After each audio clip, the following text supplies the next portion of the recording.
आप सबका स्वागत है डीपर लाइफ बाइबल चर्च के बाइबल अध्ययन में। यीशु मसीह के नाम से आइए हम प्रार्थना करें। परमेश्वर पिता, हम तेरा धन्यवाद करते आज के दिन के लिए। धन्यवाद करते तेरे लोगों के लिए जो तेरे वचनों को सुन रहे हैं। धन्यवाद करते अगुओं के लिए। धन्यवाद करते परमेश्वर, तेरा वचन हम सबको छुएगा। पवित्र आत्मा के द्वारा तू हमें अभिषेक करेगा ताकि हम सबका हृदय जागृत रहे। तेरे बुद्धि ज्ञान से तू हमें भरपूर कर परमेश्वर। पवित्र आत्मा तू हम सबके हृदय को छू, हमें जागृत कर और अभिषेक कर। धन्यवाद करते परमेश्वर, तूने हमारी प्रार्थना सुनी। प्रभु यीशु मसीह के नाम से मांगते हैं, आमीन। आज हम सीखेंगे पहला कुरिन्थियों 10वें अध्याय का 14वें वाक्य से 22वें वाक्य तक। पहला कुरिन्थियों 10वां अध्याय 14वें वाक्य से 22वें वाक्य तक हम 14वां वाक्य पढ़ेंगे। इस कारण हे मेरे प्रियो, मूर्ति पूजा से बचे रहो। यहाँ पर हम देखते हैं कि परमेश्वर पवित्र आत्मा की अगुवाई के द्वारा लोगों से बातचीत कर रहा है। आपसे, मुझसे, जो विश्वास उस समय कुरिन्थ में थे, उन सब से ये बातें समझा रहा है। हम देखते हैं कई देशों में सड़कों पर कोई मूर्तियां नहीं होती, लेकिन फिर भी यह वचन कह रहा है, इस कारण हे मेरे प्रियो, मूर्ति पूजा से बचे रहो। परमेश्वर के वचन में लिखा है, हे प्रियो, मेरे प्रियो, मूर्ति पूजा से बचे रहो। ये ऐसे विश्वासी लोग हैं जिन्होंने अपने पापों का पश्चाताप किया और पापों से मुड़कर यीशु मसीह को अपना लिया है। उनका जीवन बदल गया है। अब वो स्वर्ग के रास्ते पर चल रहे हैं, लेकिन परमेश्वर के वचन में लिखा है, इस कारण हे मेरे प्रियो, मूर्ति पूजा से बचे रहो। लिखा है मूर्ति पूजा से बचे रहो। कई बार हम देखते हैं हमारे जीवन में ऐसी परिस्थितियां आती हैं। इसी कारण परमेश्वर का वचन कह रहा है, हमें मूर्ति पूजा से बचे रहना है। समाज से, अविश्वासियों से, दूसरे लोगों से मूर्ति पूजा आ सकती है। हमें ऐसे लोगों से खड़े होकर बातचीत नहीं करना है, उनके साथ समझौता नहीं करना है, लेकिन परमेश्वर का वचन कहता है हमें बचे रहना है। हम सोचेंगे ये वचन हमारे लिए नहीं है, हम तो विश्वासी हैं, हम मूर्ति पूजा नहीं करते हैं। यीशु मसीह को अपनाने से पहले ही मैं कभी मूर्ति पूजा नहीं करता था, तो ये वचन मेरे लिए नहीं है।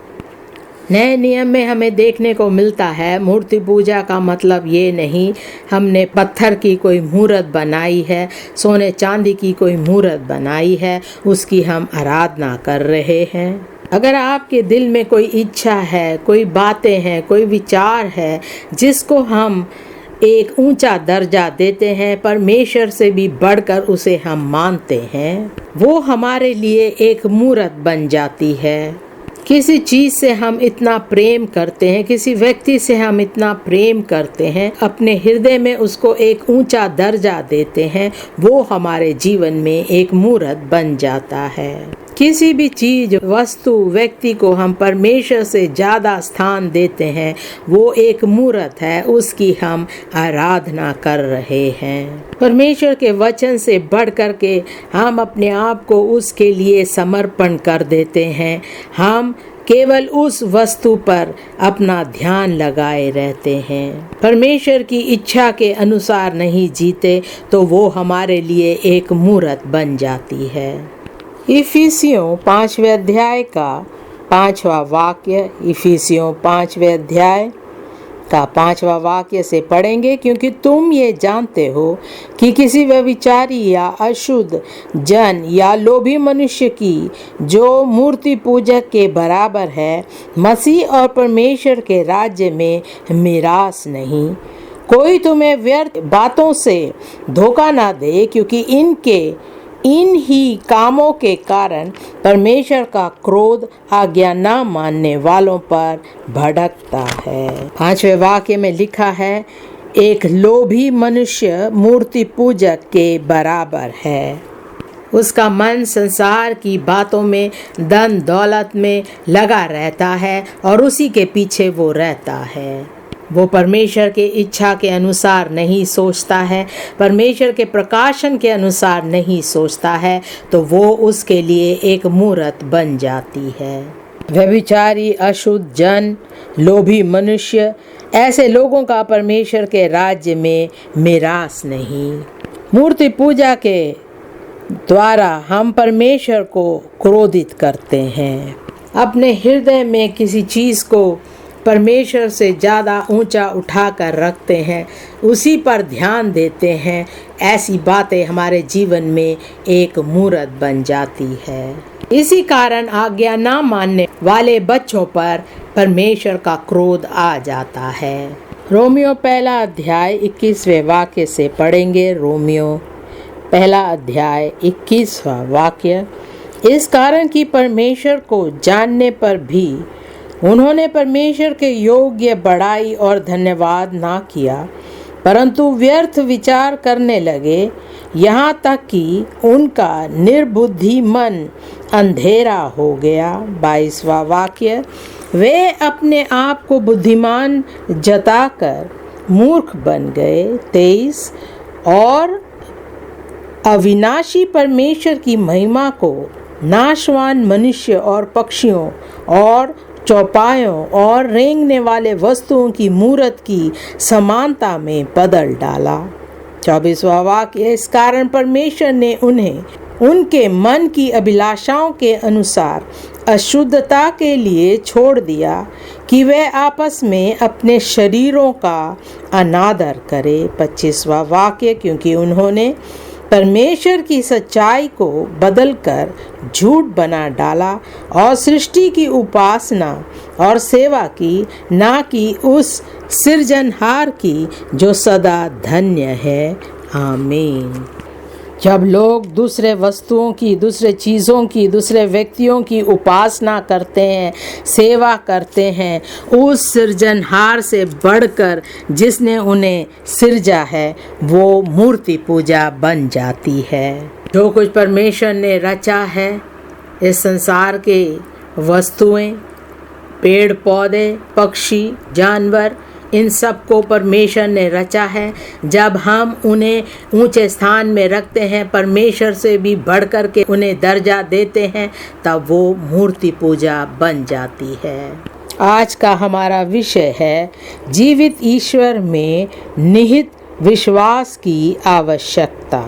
जीवित ईश्वर में निहित विश्वास की आवश्यकता। जब हम दूसरे चीज़ों की, दूसरे वस्तुओं की उपासना करते हैं, उनकी सेवा करते हैं, परमेश्वर से बढ़कर के हम उनकी आराधना करते हैं, वो मूर्ति पूजा बन जाती है।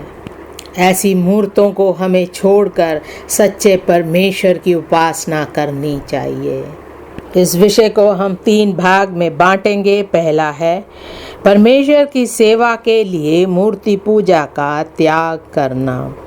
परमेश्वर की सेवा के लिए मूर्ति पूजा का त्याग करना, ये हमारे लिए ज़रूरी है। परमेश्वर ऐसा ही चाहता है कि हम मूर्तियों को त्याग कर परमेश्वर की सेवा और उपासना करें। दूसरा भाग, परमेश्वर की सेवा में मूर्ति पूजा की असंगति और अनर्थ। परमेश्वर की सेवा में मूर्ति पूजा की असंगति और अनर्थ। हम एक जीवित परमेश्वर की उपासना करते हैं, इसीलिए हमें मूर्तियों की उपासना नहीं करनी है जो मरे हुए हैं, जिसमें कोई जान नहीं। तीसरा भाग, परमेश्वर की सेवा करते हुए मूर्तियों के साथ संगति की असंभवता। परमेश्वर की सेवा करते हुए मूर्तियों के साथ संगति की असंभवता। अगर हम कहते हैं हम परमेश्वर के बच्चे हैं, हम उसकी सेवा करें, हम उसकी उपासना करें, ना ही कि मूर्तियों की। हम परमेश्वर की ज्योति में हैं, हम स्वर्ग राज्य में जाने के लिए अपने आप को तैयार कर रहे हैं, तो हमें मूर्तियों के साथ अंधकार में संगति नहीं रखनी है। हम जीवित परमेश्वर और मरे हुए मूर्तियों की सेवा एक साथ नहीं कर सकते। पहले भाग में जाएंगे, पहला कुरिन्थियों 10वें अध्याय का 14वां वाक्य। इस कारण हे मेरे प्रियो, मूर्ति पूजा से बचे रहो। परमेश्वर विश्वासियों से कह रहा है, परमेश्वर के बच्चों से कह रहा है कि हे प्रियो, जो स्वर्ग के रास्ते पे चल रहे हैं उनसे कह रहा है, हे प्रियो, मूर्ति पूजा से बचे रहो। अगर आप आग की ओर जा रहे हैं और कोई आपसे कहता है उस आग की तरफ मत जा, हम पूछते क्यों? क्योंकि आग हमें जला डालेगा। उसी अध्याय का 7वां वाक्य हम देखेंगे, पहला कुरिन्थियों 10वें अध्याय का 7वां वाक्य। और ना तुम मूर्ति पूजक बनो, जैसे कि उनमें से कितने बन गए थे, जैसा लिखा है, लोग खाने पीने बैठे और खेलने कूदने उठे। इस कारण वो नाश हो गए थे। उसी का 8वां वाक्य, और ना हम व्यभिचार करें जैसा उनमें से कितनों ने किया, और एक दिन में 23,000 मर गए। पुराने समय में जो लोगों के साथ हुआ, इसी कारण परमेश्वर हमें चेतावनी दे रहा है कि हम मूर्ति पूजा से बचे रहे। प्रेरितों के काम 7वें अध्याय 41वां वाक्य। प्रेरितों के काम 7वां अध्याय 41वें वाक्य से पढ़ेंगे। उन दिनों में उन्होंने एक बछड़ा बनाकर उसकी मूरत के आगे बलि चढ़ाई और अपने हाथों के कामों में मग्न होने लगे। अतः परमेश्वर ने मुंह मोड़कर उन्हें छोड़ दिया कि आकाश गण को पूजे, जैसा भविष्यवक्ताओं की पुस्तक में लिखा है, हे इज़राइल के घराने, क्या तुम जंगल में 40 वर्ष तक पशु बलि और अन्न बलि मुझी को चढ़ाते रहे? इज़राइल के बच्चे वायदा किया हुआ स्थान में जाने वाले थे, और देखो उनके साथ कैसा हुआ। वो भी मूर्तियों के सामने बलि चढ़ाने लगे। हम देखते हैं मरुभूमि में जब वो परेशान थे, भूखे प्यासे थे, तब परमेश्वर ने उन्हें अन्न और जल दिया।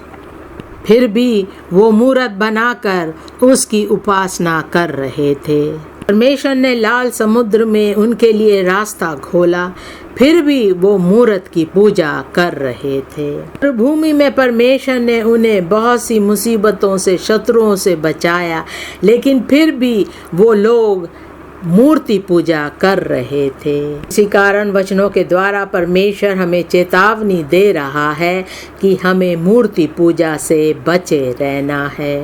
15वें अध्याय में परमेश्वर अपने लोगों से पवित्र आत्मा के द्वारा सिखा रहा था। प्रेरितों के काम 15वें अध्याय का 20वां वाक्य। प्रेरितों के काम 15वां अध्याय उसका 20वां वाक्य। परंतु उन्हें लिख भेजे कि वे मूर्तों की अशुद्धताओं और व्यभिचार और गला घोटे हुओं के मांस से और लहू से दूर रहे। मूरत जहाँ कहीं भी क्यों ना हो, आपके हृदय में या किसी स्थान में, वो हमें दूषित करता है। इस कारण परमेश्वर का दंड हमारे ऊपर आ जाता है। उसी का 28वां वाक्य। पवित्र आत्मा को और हमको ठीक जान पड़ा कि इन आवश्यक बातों को छोड़ तुम पर और बोझ ना डाले, कि तुम मूर्तों पर बलि किए हुओं से और लहू से और गला घोटे हुओं के मांस से और व्यभिचार से दूर रहो। इनसे दूर रहो तो तुम्हारा भला होगा, आगे शुभ।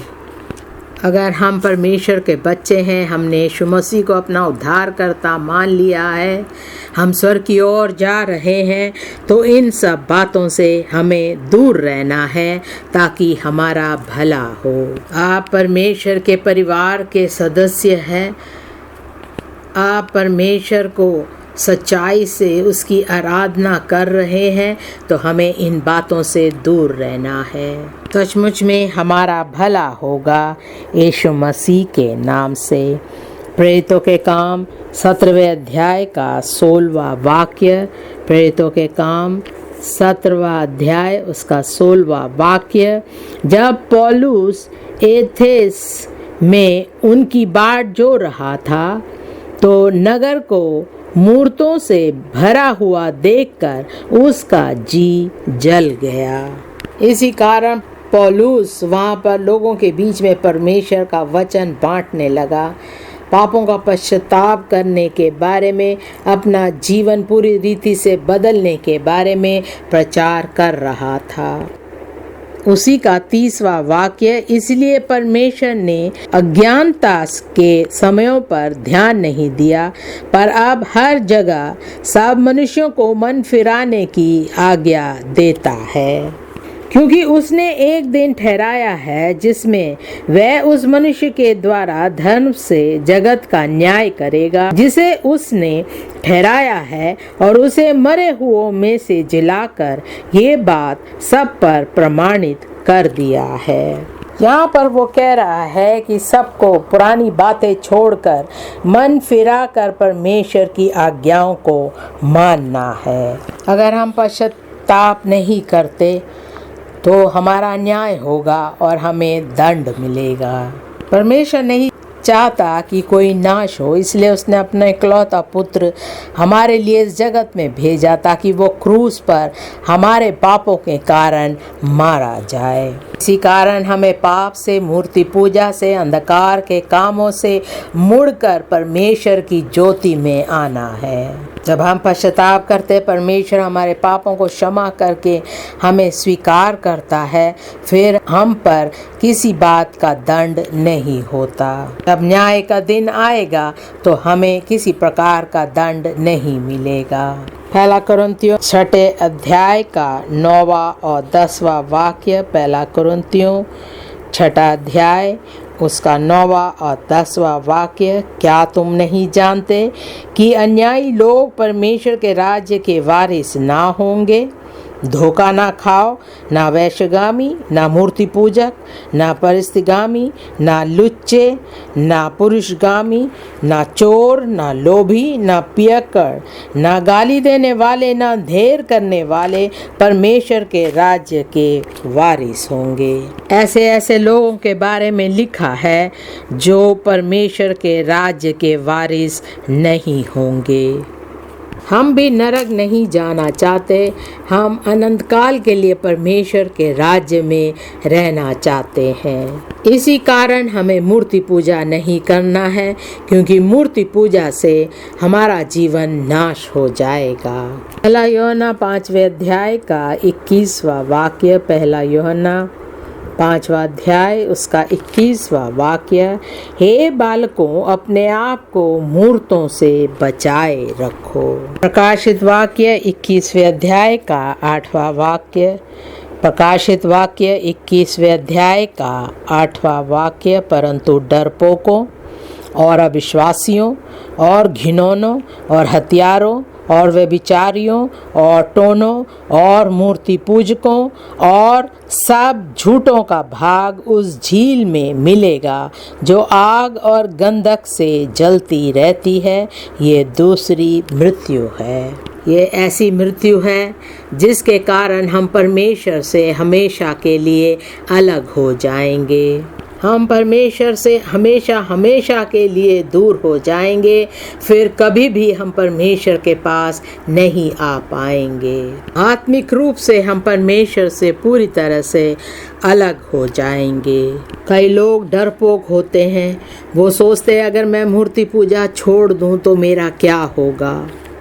आपका भरोसा परमेश्वर पर नहीं है, आप निर्णय नहीं ले पा रहे हैं। परमेश्वर के वचनों को सुना है, परमेश्वर की इच्छा को जानते हैं और हमें परमेश्वर के रास्तों पर चलना है ताकि हम नाश ना हो। हमें किसी व्यक्ति से डरना नहीं है, हमें उसकी ओर नहीं देखना है, क्योंकि अगर हम ऐसा करते हैं तो वो हमारे लिए एक मूरत बन जाती है। इसी वजह से हमारी दूसरी मृत्यु हो जाएगी और हम परमेश्वर से हमेशा के लिए अलग हो जाएंगे। हमें किसी की हत्या नहीं करनी है, हम किसी की ज़मीन जायदाद को पाना चाहते हैं, इसलिए कई बार हम दूसरों की हत्या कर देते हैं। वचन में लिखा है हमें झूठ नहीं बोलना है। झूठ बोलने वालों का स्थान भी नरक है। कुछ पाने के लिए कई बार हम झूठ बोलते हैं, ये सही नहीं है, ये पाप है। परमेश्वर हमसे चाहता है कि हम बुराई से, पापों से निकलकर उसके ओर आ जाए, क्योंकि लिखा है जो मसीह में है वो एक नई सृष्टि है। पुरानी बातें बीत गई, देखो सब कुछ नया हो गया है। मेरी प्रार्थना है हम सब के जीवन में, कलीसिया में, हमारे परिवार में हम सब एक नई सृष्टि बन जाएंगे यीशु मसीह के नाम से। 2 कुरिन्थियों 6 अध्याय का 16वें वाक्य से पढ़ेंगे। 2 कुरिन्थियों 6 अध्याय 16वां वाक्य। और मूर्तियों के साथ परमेश्वर के मंदिर का क्या संबंध, क्योंकि हम तो जीवते परमेश्वर के मंदिर है। जैसा परमेश्वर ने कहा है, मैं उनमें बसूंगा और उनमें चला फिरा करूंगा और मैं उनका परमेश्वर होऊंगा और वे मेरे लोग होंगे। 17वां वाक्य। इसलिए प्रभु कहता है उनके बीच में से निकलो और अलग रहो और अशुद्ध वस्तु को मत छुओ, तो मैं तुम्हें ग्रहण करूंगा और मैं तुम्हारा पिता होऊंगा और तुम मेरे बेटे और बेटियां होंगे।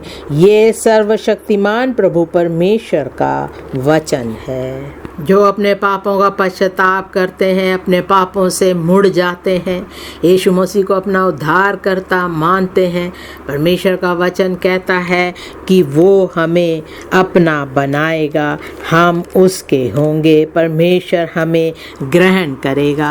परमेश्वर पापियों को ग्रहण नहीं करेगा जब तक वो अपने पापों का पश्चाताप नहीं करते। 18वें वाक्य में लिखा है और मैं तुम्हारा पिता होऊंगा और तुम मेरे बेटे और बेटियां होंगे। परमेश्वर जो मूर्ति पूजा करते हैं उनका पिता नहीं होगा, लेकिन जो वो मूर्ति पूजा को छोड़कर सच्चे जीवते परमेश्वर की उपासना करते हैं उनका पिता होगा।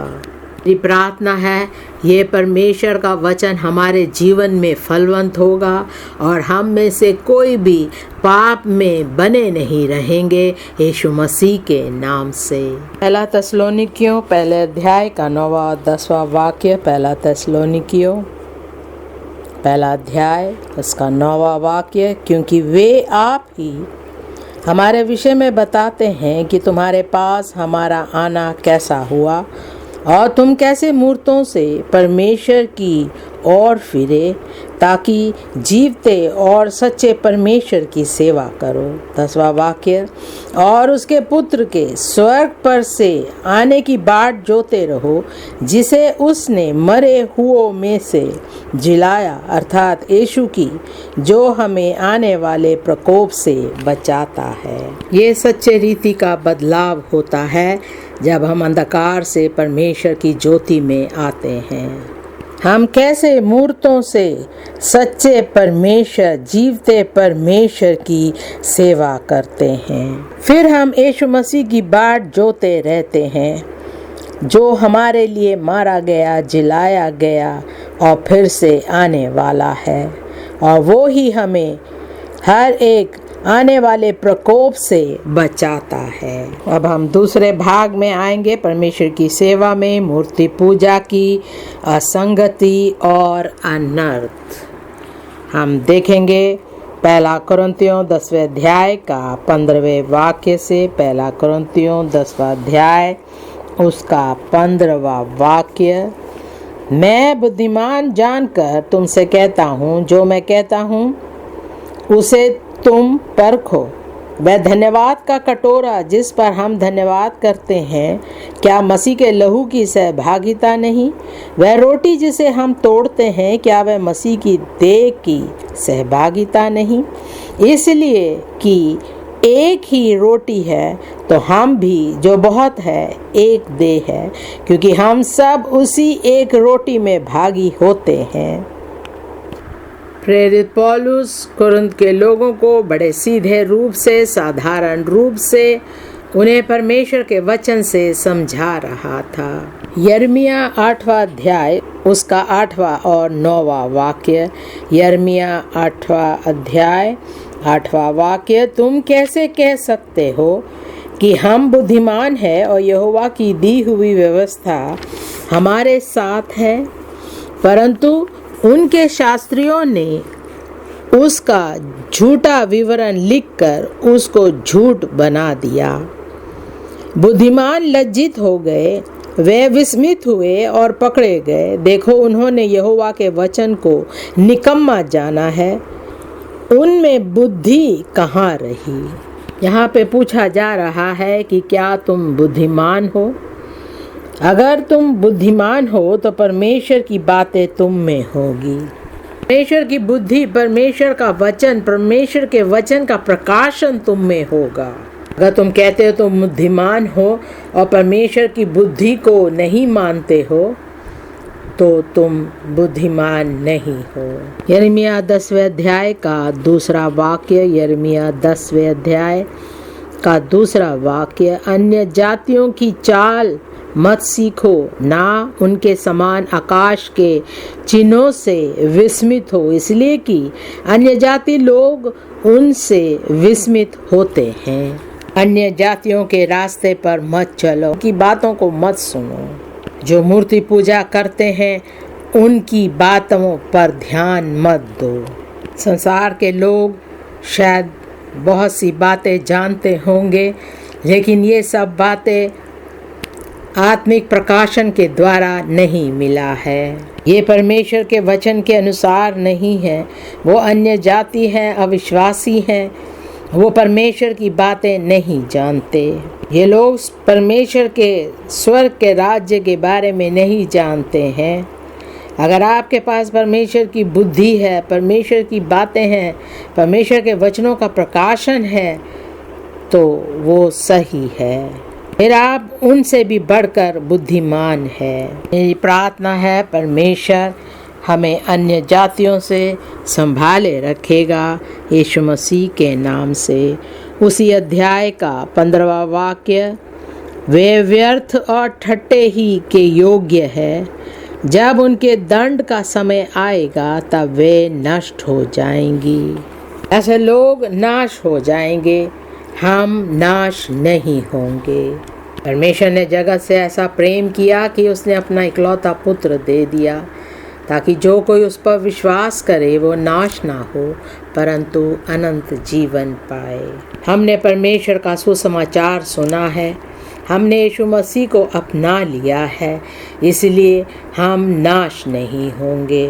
भजन संहिता 115 का चौथे वाक्य से पढ़ेंगे। भजन संहिता 115 उसका चौथा वाक्य, उन लोगों की मूर्तें सोने चांदी ही की तो है, वे मनुष्य के हाथ की बनाई हुई है। उनके मुंह तो रहता है परंतु वे बोल नहीं सकती, उनके आंखें तो रहती हैं परंतु वे देख नहीं सकती, उनके कान तो रहते हैं परंतु वे सुन नहीं सकती, उनके नाक तो रहती है परंतु वे सूंघ नहीं सकती। 7वां वाक्य, उनके हाथ तो रहते हैं परंतु वे स्पर्श नहीं कर सकती, उनके पांव तो रहते हैं परंतु वे चल नहीं सकती, और अपने कंठ से कुछ भी शब्द नहीं निकाल सकती। जैसी वे है वैसे ही उनके बनाने वाले हैं, और उन पर सब भरोसा रखने वाले भी वैसे ही हो जाएंगे। 9वां वाक्य, हे इज़राइल यहोवा पर भरोसा रख, तेरा सहायक और ढाल वही है।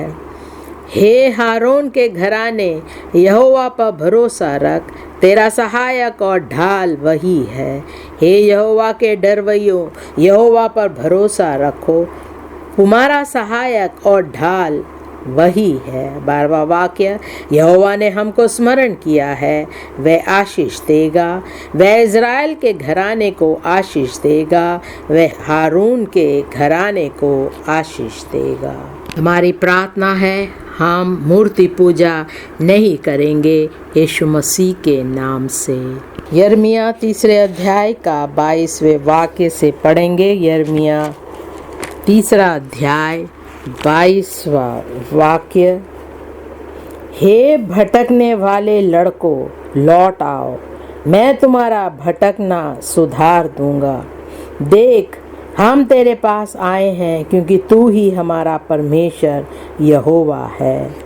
निश्चय पहाड़ों और पहाड़ियों पर का कोलाहल व्यर्थ ही है। इज़राइल का उद्धार निश्चय हमारे परमेश्वर यहोवा ही के द्वारा है। इज़राइल के बच्चे जो मूर्ति पूजा में चले गए थे, परमेश्वर उनसे कह रहा है कि वापस लौट आओ। एजिकल 36वें अध्याय का 25वां वाक्य। एजिकल 36वें अध्याय का 25वां वाक्य। मैं तुम पर शुद्ध जल छिड़कूंगा और तुम शुद्ध हो जाओगे, और मैं तुमको तुम्हारी सारी अशुद्धता और मूर्तों से शुद्ध करूंगा।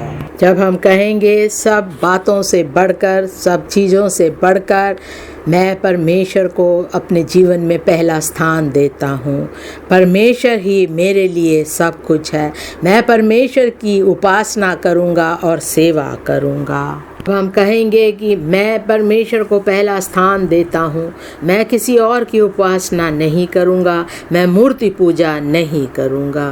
परमेश्वर कहता है कि मैं तुम्हें शुद्ध करूँगा और तुम शुद्ध हो जाओगे। परमेश्वर हमें सचमुच शुद्ध करेगा यीशु मसीह के नाम से। हमारे बातों में, हमारे स्वभाव में, आदतों में, हमारे बोलचाल में, हर बातों में हम शुद्ध हो जाएंगे। परमेश्वर हमारे तन मन, हमारे हृदय को पूरी तरह से शुद्ध करेगा और हम जीवते परमेश्वर की सेवा और उपासना करेंगे यीशु मसीह के नाम से। हम तीसरे भाग में आएंगे, परमेश्वर की सेवा करते हुए मूर्तियों के साथ संगति की असंभवता। पहला कुरिन्थियों 10वां अध्याय उसका 20वां वाक्य। पहला कुरिन्थियों 10वां अध्याय 20वां वाक्य। नहीं, वरन ये कि अन्य जाति जो बलिदान करते हैं वे परमेश्वर के लिए नहीं परंतु दुष्ट आत्माओं के लिए बलिदान करते हैं, और मैं नहीं चाहता कि तुम दुष्ट आत्माओं के सहभागी हो। कई लोग कहते हैं मैं परमेश्वर का बच्चा हूँ, परमेश्वर का दास हूँ, लेकिन पवित्र आत्मा हमें गवाही नहीं देती है कि ये सचमुच में परमेश्वर के बच्चे हैं। अपने आप को परख कर देखें, अगर सचमुच में आप परमेश्वर के बच्चे हैं तो क्या आप ऐसे गलत काम करेंगे? क्या आप चोरी करेंगे? क्या आप गलत काम करेंगे? क्या आप जादू टोना वालों के पास जाकर सामत पाते हैं? क्या ये परमेश्वर के बच्चों का काम है? जब आपको कोई समझाना चाहता है, आप कहते हैं मुझ पर दोष मत लगाओ, मैं परमेश्वर का बच्चा हूँ। जो जीवते परमेश्वर के साथ संगति रखते हैं वो दुष्ट आत्माओं के साथ, शैतान के साथ सहभागी नहीं हो सकते। व्यवस्था विवरण 32वें अध्याय का 16वां वाक्य। व्यवस्था विवरण 32वां अध्याय उसका 16वां वाक्य। उन्होंने पराये देवताओं को मानकर उसमें जलन उपजाई और घृणित कर्म करके उसको रिस दिलाई। 17वां वाक्य। उन्होंने पिशाचों के लिए जो ईश्वर ना थे बलि चढ़ाए, और उनके लिए वे अनजाने देवता थे। वे तो नए नए देवता थे जो थोड़े ही दिन से प्रकट हुए थे और जिनसे उनके पुरखा कभी डरे नहीं। यहाँ पर इज़राइल के बच्चे जीवते परमेश्वर की उपासना करने के बजाय वो दूसरे देवी देवताओं की उपासना कर रहे थे, जिससे परमेश्वर क्रोधित हुआ। दूसरा इतिहास 11वें अध्याय का 15वें वाक्य से पढ़ेंगे। दूसरा इतिहास 11वें अध्याय के 15वें वाक्य से पढ़ेंगे। और उसने ऊंचे स्थानों और बकरा देवताओं और अपने बनाए हुए बछड़ों के लिए अपनी ओर से याजक ठहरा लिया। लेवियों के बाद इज़राइल के सब गोत्रों में से जितने मन लगाकर इज़राइल के परमेश्वर यहोवा के खींची थे, वे अपने पितरों के परमेश्वर यहोवा को बलि चढ़ाने के लिए यरूशलेम को आए। उन्होंने यहूदा का राज्य स्थिर किया और सुलेमान के पुत्र रेहूबीयाम को 3 वर्ष तक दृढ़ कराया, क्योंकि 3 वर्ष तक वे दाऊद और सुलेमान की लीक पर चलते रहे। यहाँ पर हम देखते हैं किस प्रकार उनके लिए बछड़ों का देवता बनाया और वो उसकी आराधना कर रहे थे। लेकिन कई लोग ऐसे थे जिनको ऐसी बातें अच्छी नहीं लगी और वो उनके साथ दूसरे देवी देवताओं की उपासना करने के लिए राजी नहीं हुए। ये लोग यरूशलेम आए जहाँ पर उन्होंने अपने पितरों के परमेश्वर की आराधना करी। मेरी प्रार्थना है कि हम भी जीवते परमेश्वर की उपासना करने वाले होंगे यीशु मसीह के नाम से। हम मूर्ति पूजा नहीं करेंगे यीशु मसीह के नाम से। पहला कुरिन्थियों 10वां अध्याय उसका 21वां वाक्य। पहला कुरिन्थियों 10वां अध्याय उसका 21वां वाक्य, तुम प्रभु के कटोरे और दुष्टात्माओं के कटोरे दोनों में से नहीं पी सकते। तुम प्रभु की मेज और दुष्टात्माओं की मेज दोनों के साक्षी नहीं हो सकते। हम परमेश्वर और दुष्ट आत्मा दोनों की सेवा नहीं कर सकते। अगर हमने परमेश्वर को सचमुच में जाना है तो केवल उसकी उपासना, उसकी सेवा करेंगे। मत्ती 6 अध्याय का 24वां वाक्य। मत्ती 6 अध्याय उसका 24वां वाक्य, कोई मनुष्य 2 स्वामियों की सेवा नहीं कर सकता, क्योंकि वह एक से बैर और दूसरे से प्रेम रखेगा, या एक से मिला रहेगा और दूसरे को तुच्छ जानेगा। तुम परमेश्वर और धन दोनों की सेवा नहीं कर सकते। हम परमेश्वर और संसार की बातों की उपासना इकट्ठे नहीं कर सकते। हम केवल परमेश्वर की उपासना करेंगे।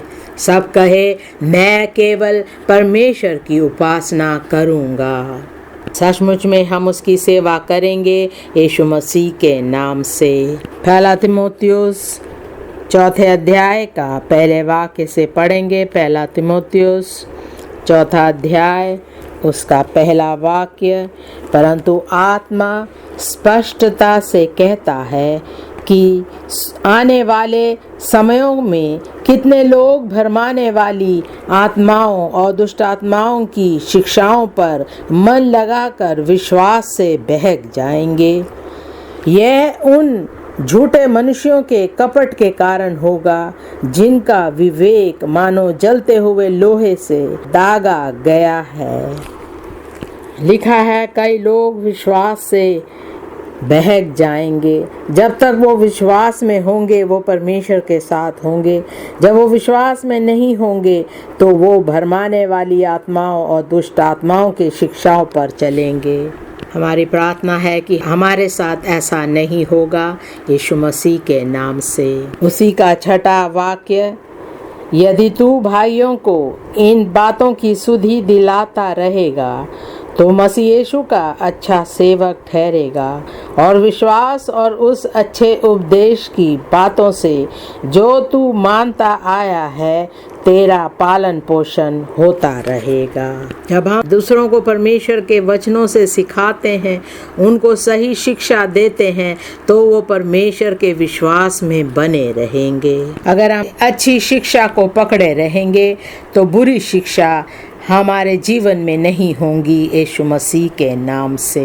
उसी अध्याय का 16वां वाक्य, पहला तीमुथियुस 4 अध्याय का 16वां वाक्य, अपनी और अपने उपदेश की चौकसी रख, इन बातों पर स्थिर रह, क्योंकि यदि ऐसा करता रहेगा तो तू अपने और अपने सुनने वालों के लिए भी उद्धार का कारण होगा। मेरी प्रार्थना है हम परमेश्वर के वचनों को ध्यान से सुनकर उसके अनुसार जिएंगे यीशु मसीह के नाम से। पहला कुरिन्थियों 10वां अध्याय उसका 22वां वाक्य। पहला कुरिन्थियों 10वां अध्याय उसका 22वां वाक्य। क्या तुम प्रभु को क्रोध दिलाते हैं? क्या हम उससे शक्तिमान हैं? व्यवस्था विवरण 32वें अध्याय का 15वें वाक्य से पढ़ेंगे। व्यवस्था विवरण 32वां अध्याय उसका 15वां वाक्य। परंतु यशूरन मोटा होकर लात मारने लगा। तू मोटा और हष्ट पुष्ट हो गया और चर्बी से छा गया है। तब उसने अपने सृजनहार ईश्वर को तज दिया और अपने उद्धार मूल चट्टान को तुच्छ जाना। परमेश्वर इन लोगों को संभालता था, इनकी ज़रूरतों को पूरी करता था।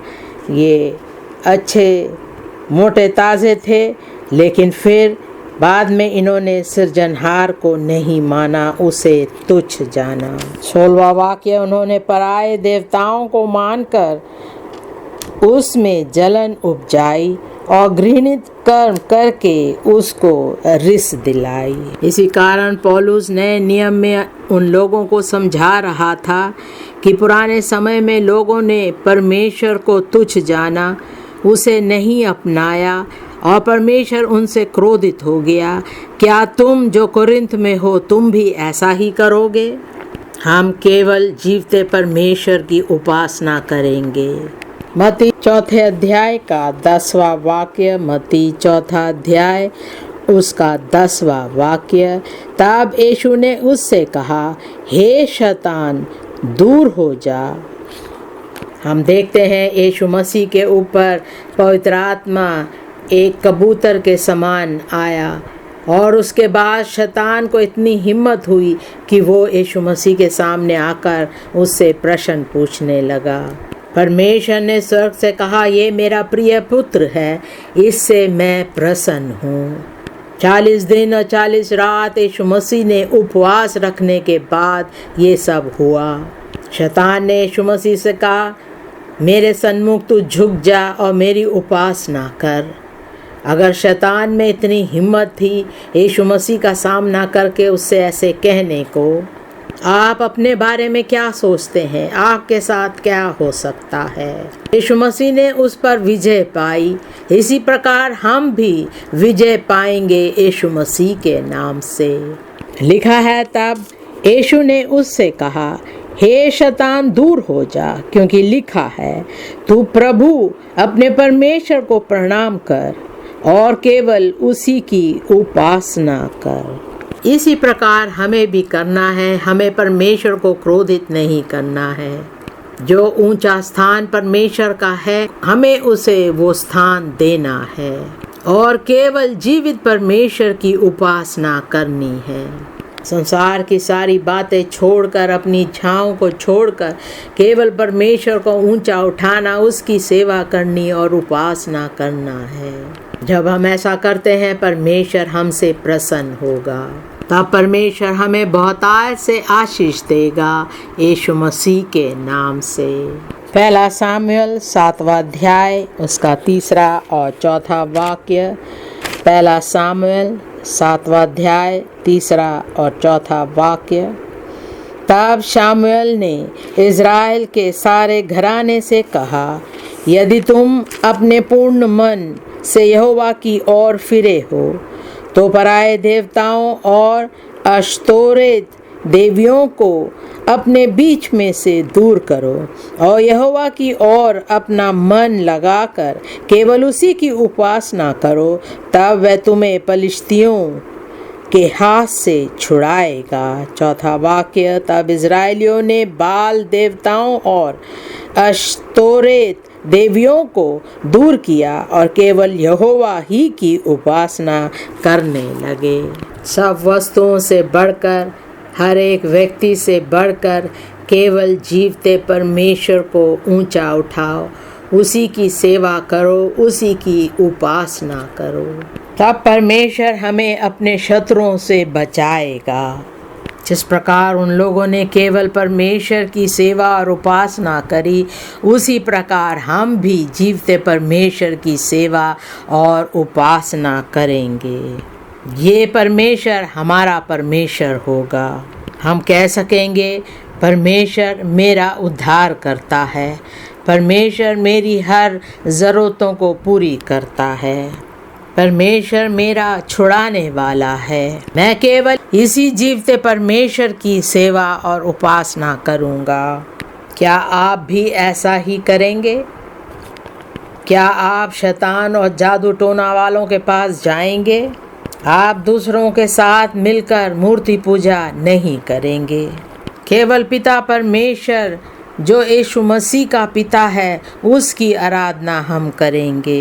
यीशु मसीह हमारा उद्धार करता है, केवल उसकी आराधना हम करेंगे और परमेश्वर की आशीषें हम पर बहुतायत से होगी यीशु मसीह के नाम से। आइए हम खड़े हो जाएं और प्रार्थना करें।